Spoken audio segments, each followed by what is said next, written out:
actividad regular la convivencia entre los miembros de la sociedad, que son las personas, y las personas con el Estado. ¿Por qué dice que es cultural? Porque en cada país las leyes son distintas, porque se deben a una convivencia social cultural, porque viene de todas las formas de convivir pacíficamente, donde de esa forma se vio que se podía regular leyes. También de las formas no pacíficas, para que eso no vuelva a suceder, también se regulan las leyes. ¿Qué son las personas? Las personas son todos los entes susceptibles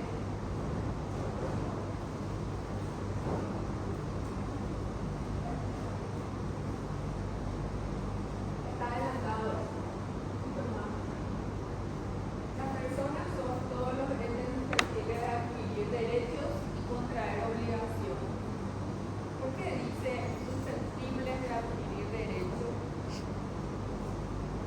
Porque hay personas que no pueden adquirir derechos y contraer obligaciones, que son los incapaces. ¿Quiénes son los incapaces?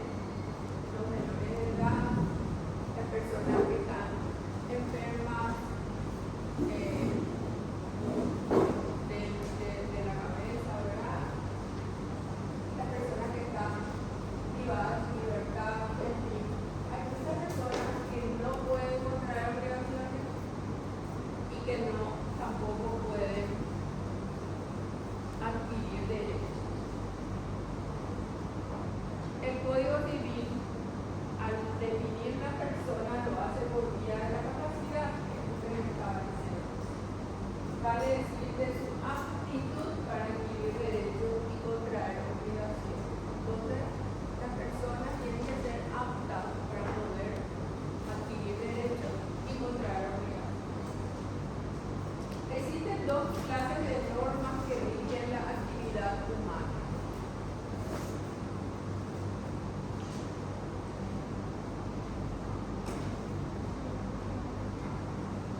Este no es el dos. Este es el primero.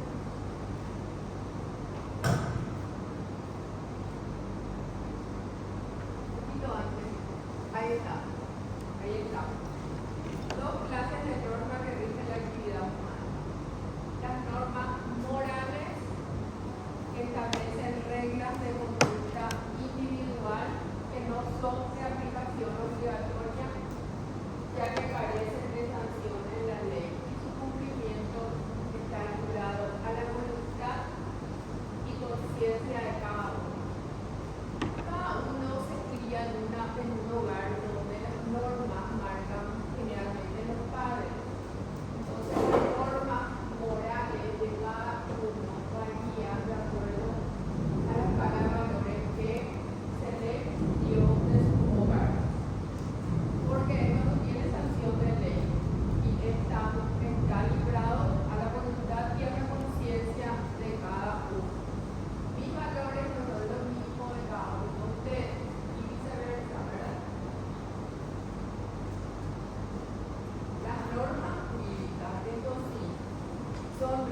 en la municipalidad, no solo el intendente, sino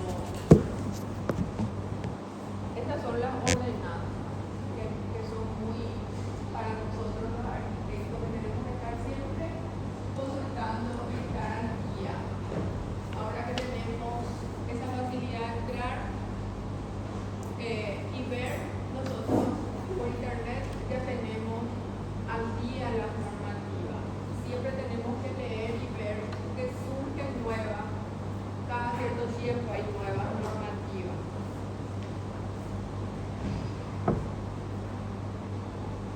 Después están los edictos policiales, etc. El derecho está formado por las leyes y se llama derecho escrito. Ahora vamos a ver los usos y costumbres que vimos anteriormente, que es lo que hace que una sociedad forme sus leyes gracias a la cultura de cada lugar, los usos y costumbres. Cronológicamente, los usos y costumbres han sido la primera fuente del derecho y de ella han nacido la mayoría de las instituciones jurídicas reglamentadas más tarde por leyes y códigos. ¿Por qué no están los usos y costumbres antes que la ley? Porque la ley es lo más importante de las fuentes del derecho. Pero ¿qué hacemos con el tiempo que surgieron? Lo primero que surgieron fueron los usos y costumbres. Y de ahí se hicieron las leyes, ¿verdad? Después, como fuentes supletorias, tenemos la jurisprudencia y la doctrina. La jurisprudencia, ¿qué sería la jurisprudencia? La jurisprudencia dice que es la misión de los jueces en resolver cuestiones que se les someten aplicando la ley, pero en la práctica a veces se presentan cuestiones que no están previstas expresamente en la ley o legisladas o en forma insuficiente o pura. Entonces la jurisprudencia es la ciencia del derecho, de interpretar qué hacen de la ley los jueces o abogados. Esta jurisprudencia que de repente surge un caso que no se puede resolver porque la ley específicamente no determina esa situación, entonces se les da a estudiar a los jueces y surge una jurisprudencia, algo que ya se estudió pero que no figura en la ley, pero sí nosotros, o sea, tenemos que saber que existen y los abogados tienen que estar empapados de todas las jurisprudencias que sucedieron.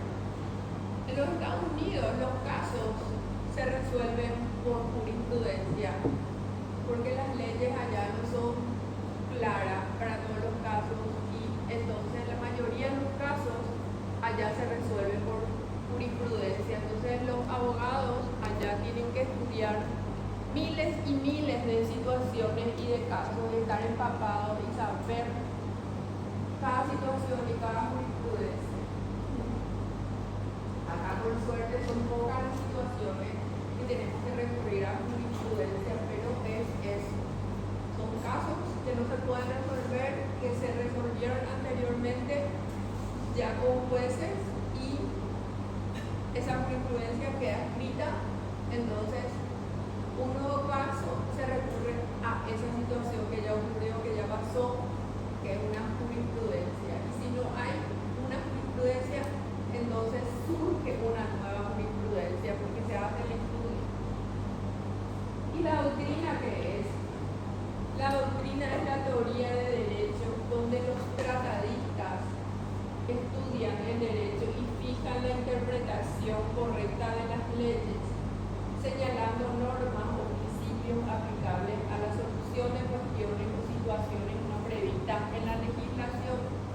La doctrina ya se convierte en algo más escrito, entonces de antemano ya los tratadistas, que son los que estudian las leyes, se encuentran situaciones que ya la ley no previó, entonces eso ellos hacen una doctrina y esa doctrina sí ya queda por escrito. No es lo mismo que la jurisprudencia, porque la jurisprudencia son casos específicos, pero la doctrina ya está como que es algo que hace que la ley sea más entendible, ¿verdad? Ya está escrita la doctrina.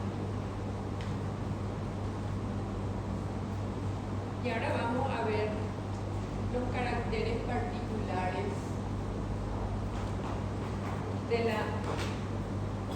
de la ley. ¿Cuáles son los caracteres? 3 caracteres particulares tiene la ley. La ley debe ser general, obligatoria, debe ser cumplida, pues de lo contrario existe una sanción para quien la viole. En el derecho civil la sanción puede consistir en la nulidad del acto, en una indemnización por daños o perjuicios, y en el fuero penal, o sea, en el fuero comercial, en el fuero penal, en una pena, multa o prisión o inhabilitación. Entonces, el que no cumple la ley tiene sanción, ya sea en el ámbito comercial, en el ámbito civil, en el ámbito penal. Y general debe ser, este es otro carácter, debe ser general, o sea, generalidad, porque se dicta con carácter general y no es para una sola persona, es para todos. Y por último debe emanar de una autoridad competente. En principio es el poder legislativo el que redacta las leyes, o el poder ejecutivo durante los gobiernos de facto. ¿Qué quiere decir gobierno de facto? Que no hay un poder legislativo, entonces el presidente es el que dicta. Esos son los dictadores, que por suerte ya no los tenemos. Entonces debe emanar la autoridad competente y el poder legislativo es el que hace, el que redacta y estudia las leyes, y de ahí salen las leyes.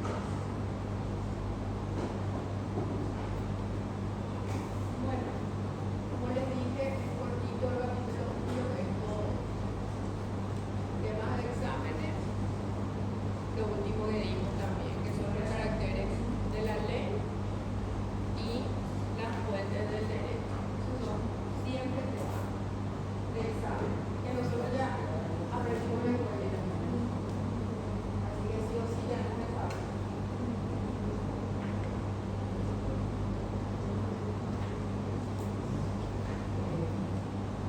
Ahora vamos a dar la clase número 2, que tampoco es larga, es como un repaso de la clase 1. Vemos que las fuentes del derecho son la ley, los usos y costumbres, la jurisprudencia, la doctrina. Eso vimos recién. Y que los caracteres de la ley es obligatoriedad, generalidad y debe emanar de la autoridad competente.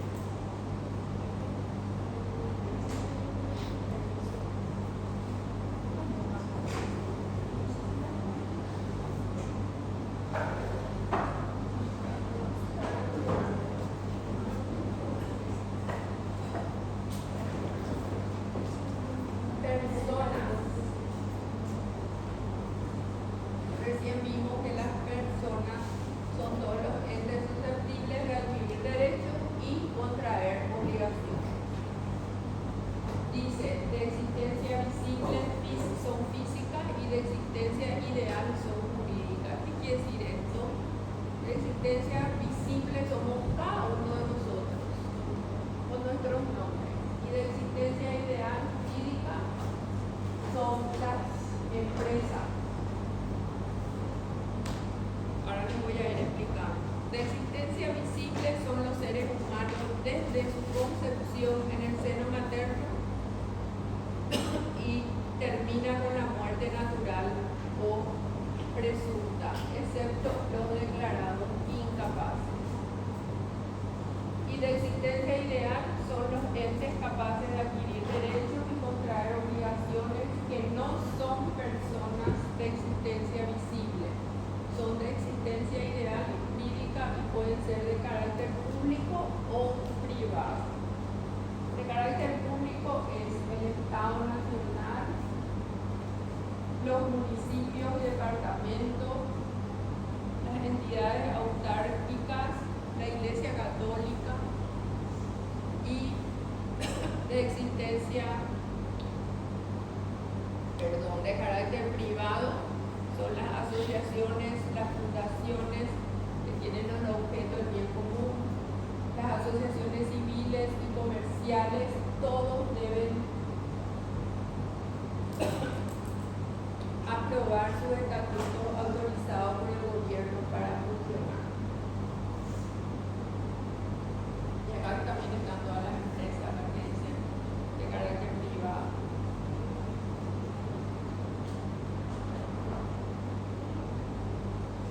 Ahora vamos a ver los hechos jurídicos. ¿Qué son los hechos jurídicos?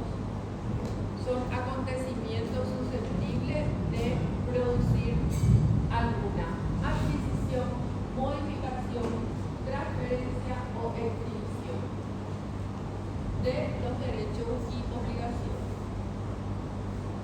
Entonces, los hechos jurídicos son acontecimientos susceptibles de producir alguna adquisición, modificación, transferencia o extinción de los derechos u obligaciones. Los hechos jurídicos pueden ser naturales y humanos. Los hechos jurídicos naturales tienen lugar en la naturaleza, es decir, causas ajenas al hombre y sin su intervención. Ejemplo: terremotos, incendios, huracanes, tormentas. Y los hechos jurídicos humanos pueden ser involuntarios y voluntarios. Los hechos jurídicos humanos y voluntarios son efectos jurídicos ajenos a la voluntad del hombre. Y los voluntarios son efectos con discernimiento, con intención y con libertad. Determinan adquisición, modificación o extinción de derechos y pueden ser lícitos o ilícitos. ¿Cuáles son los hechos jurídicos humanos lícitos? Son todos los que están conformes con la ley, por lo que la ley establece y reciben el nombre de actos jurídicos, ya no hechos, ya actos, los lícitos. Y los ilícitos son los hechos que violan la ley y no respetan en absoluto lo que se establece en ella y causan daño a otros. Estos son los delitos y los cuasi delitos. Los delitos pueden ser con dolo, con intención. El delito es algo que uno hace con intención. Por ejemplo, en nuestra profesión es un delito apropiarse del proyecto ajeno y decir, firmar y decir, no, esto yo hice. Entonces viene el arquitecto que hizo y le hace una demanda porque tiene pruebas fehacientes de que él hizo y el otro falsificó, llevó y cobró ese proyecto. En la vida normal del no arquitecto también es un delito atropellarle a una persona con intención o de repente dispararle, matarle, eso ya súper delito, ¿verdad? También el cuasi delito tenemos, que es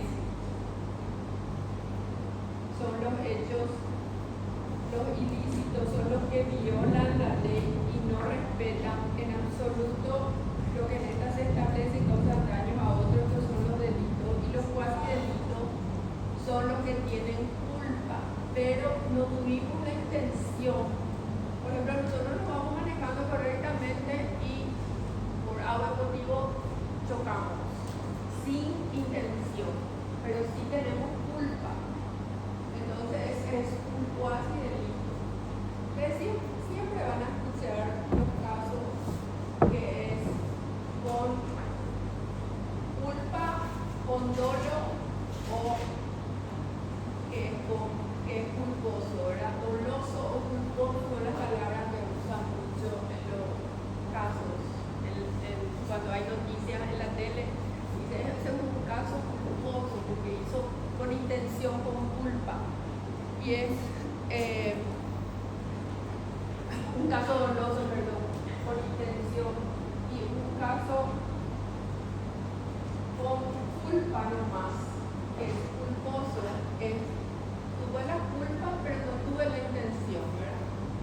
Si yo, por ejemplo, me voy a una fiesta y tomo, y estoy sin el buen sentido de poder manejar, entonces yo no debo manejar.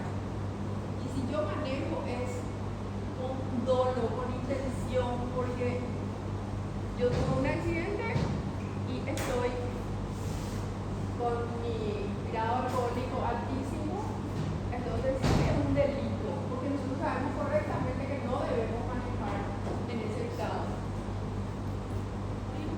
Y si nosotros no tenemos ningún estado etílico y manejamos y nos surge una situación inevitable y chocamos, ese es culposo, porque no tuvimos la intención, pero sí tenemos culpa. Entonces debemos asumir lo que hicimos, pero nos van a contemplar que no tuvimos la intención, que fue culposo, pero no doloso. ¿Entiendes la diferencia? ¿Preguntas? Muy bien. Entonces acá terminamos con hecho y ahora empezamos con acto jurídico. Actos jurídicos son los hechos humanos voluntarios lícitos que tengan por fin inmediato establecer entre las personas relaciones jurídicas de crear, modificar, transferir, conservar o aniquilar derechos. Esos son actos jurídicos que son lícitos y que nosotros podemos establecer entre las personas relaciones jurídicas de crear, modificar, transferir, conservar o aniquilar derechos. Por ejemplo, nosotros podemos comprar una propiedad, un terreno, construir, o si compramos una propiedad que queremos demoler, ahí aniquilamos y construimos nuevamente, ¿verdad? Pero si nosotros creamos, modificamos y se dividen en actos nulos y anulables. Los actos nulos no producen efectos aunque su nulidad no haya sido juzgada. Cuando se hubiese realizado un incapaz, no reviste forma escrita en la ley. Cuando hubiese simulación o fraude también. Es lo que hoy les dije, por ejemplo, un título falso es un acto nulo, ¿verdad? Porque eso enseguida un escribano va a verificar, va a controlar y es un título falso, entonces es un acto nulo. Es un ejemplo. Actos anulables, cuando el agente obra por incapacidad accidental temporal, cuando está viciado de error, un contrato, por ejemplo, que tiene un error, es un acto anulable para solucionar ese error. También cuando está contra una prohibición general o especial dictada por un juez competente. Es el caso de, por ejemplo, a mí me prohíbe la ley comprar o vender porque mis bienes están embargados y yo lo mismo agarro y vendo mi propiedad, entonces es un acto anulable.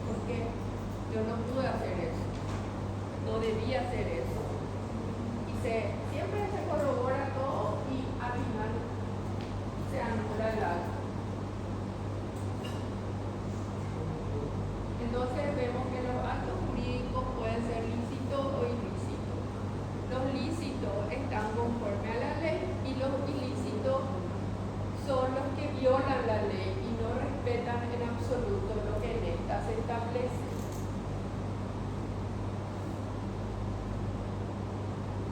Son también contrarios a la ley y debe existir un daño a terceros en los actos ilícitos.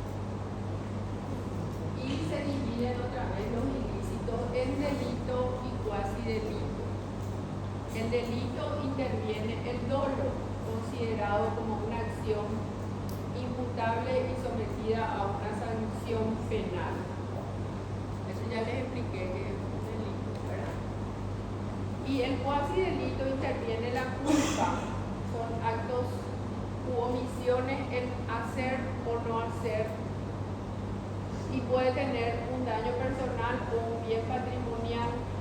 Es una responsabilidad civil y debemos pagar por ello para reducir el daño.